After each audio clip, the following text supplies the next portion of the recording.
18 ఏళ్ళు వస్తున్నప్పుడు నాన్న సిగరెట్ కాల్చొద్దురా, లేదా బాగా చదువుకోరా, రాత్రిపూట ఇల్లుకి ఇంటికి రారా, ఇలాంటివన్నీ చెప్పినప్పుడు మా నాన్న ఏంటి బాగా నచ్చదొబ్బుతున్నాడు, చేదస్తాం అనుకుంటాను, మా నాన్నకి సరిగ్గా తెలియదు అనుకుంటా బతకటం, అందుకని ఇలా అయిపోయాడు అనుకుంటాడు.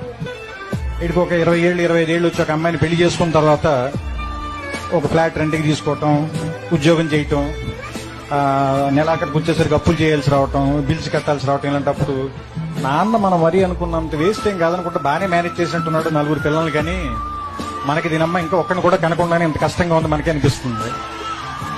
ఆ తర్వాత ఒక 35-40 దాటిన తర్వాత పిల్లలు కొంచెం పెద్దవాళ్ళు అవుతుంటే స్కూల్ ఫీజులు, రికమెండేషన్లు, ఆ తర్వాత వాళ్ళకి ఏదైనా ఒంట్లో బాగున్నప్పుడు రాత్రిపూట హాస్పిటల్కి పరిగెత్తటాలు, ఏదైనా కష్టం వస్తే డబ్బుల కోసం ఎత్తుక్కోవటాలు, ఇలాంటప్పుడు నాన్న గుర్తుంచి కళ్ళల్లో నీళ్లు వస్తాయి. ఈ బాబు ఇన్ని కష్టాలు పడి మనందరినీ పెంచి ఇక్కడ తీసుకొచ్చాడని. Download ShareChat.